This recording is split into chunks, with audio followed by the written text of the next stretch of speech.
do you think you're going? To the north side, like I always knew someday. You can't do that. What do you mean can't? Who's stopping me? I am. I'm giving you orders for the last There's time. only one thing that gets orders and gives orders. And this is it. That's how I got the south side for you, and that's how I'm going to get the north side for you. Some little typewriter, right? I'm going to write my name all over this town with it in big letters. Hey, stop him, somebody. Get out of my way, Johnny. I'm going to spit. So it's quite jaw-dropping to think that films like 1932 Scarface are now 90 years old. Despite this, what we've got here is not only one of the gangster genre's definitive entries, but probably one of the most influential films ever made.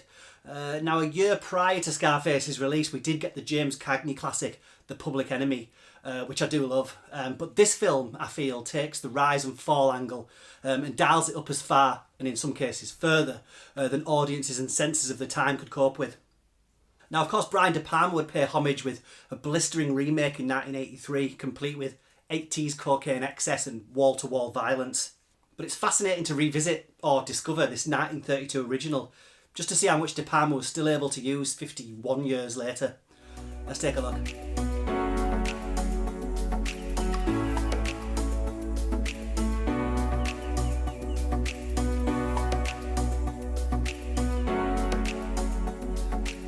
So Scarface was directed by Howard Hawks, and this is probably his first masterpiece. He did have a few that we'll chat about in a minute or two.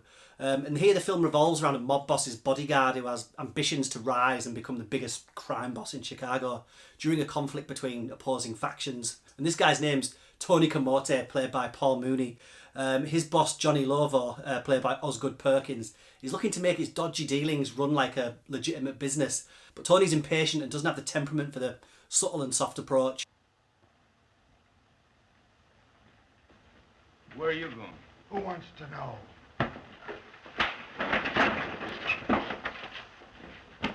You sit down here. And don't interrupt a president no more. He's also got his greedy eyes on Lovo's girlfriend, Poppy, played by Karen Morley. And as the rift grows between Tony and his boss, Tony's kill-first tactics lead to an all-out war in Chicago.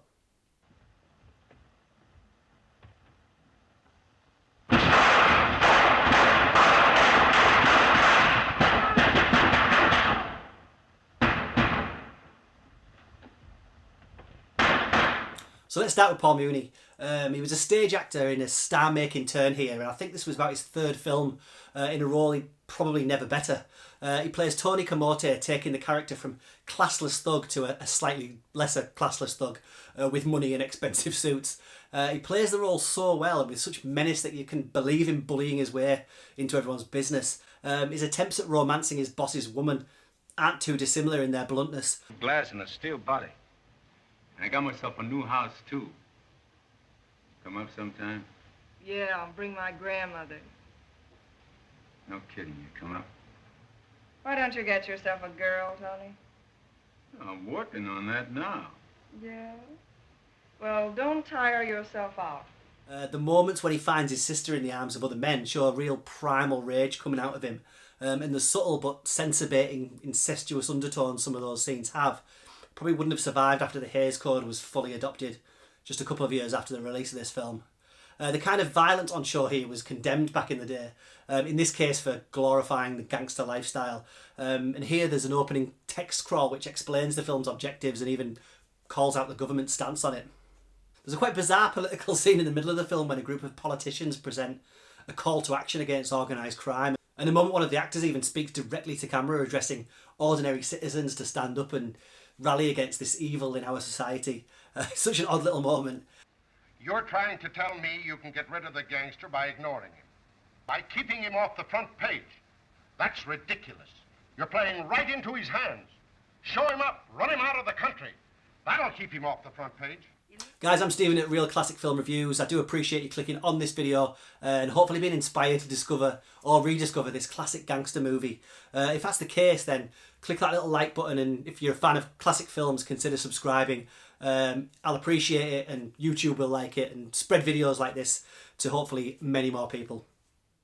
So, elsewhere in the cast we have Tony's best friend Rinaldi, played by the iconic George Raft. He's his trusted ally. His sister Cheska's played by Anne Dorak, who's an actress I don't really know much about, but I think she's great in this. With little screen time, she manages to go toe-to-toe with Muni in some emotional scenes, and coming from a dance background, gets to have this strange little routine.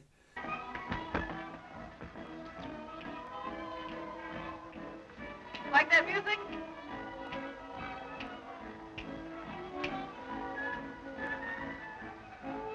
Now do you want to dance? No.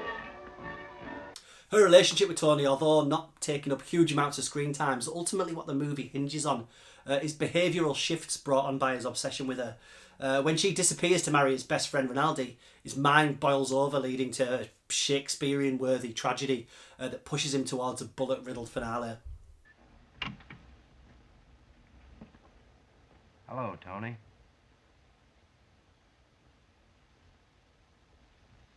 Tony, Tony, don't! Tony!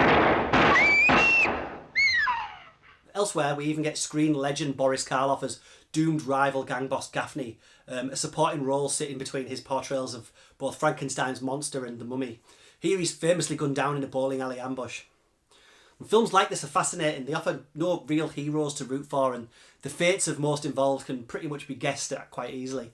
But what is interesting is the psychology of a man with enormous ambitions but no sense of consequence or serious consideration for anything other than immediate success. We want to see Tony's rise to the bloody top, and of course we want to see his inevitable plummet. So Scarface director Howard Hawks owned the 40s and 50s with classics such as His Girl Friday, The Big Sleep, Red River, Rio Bravo.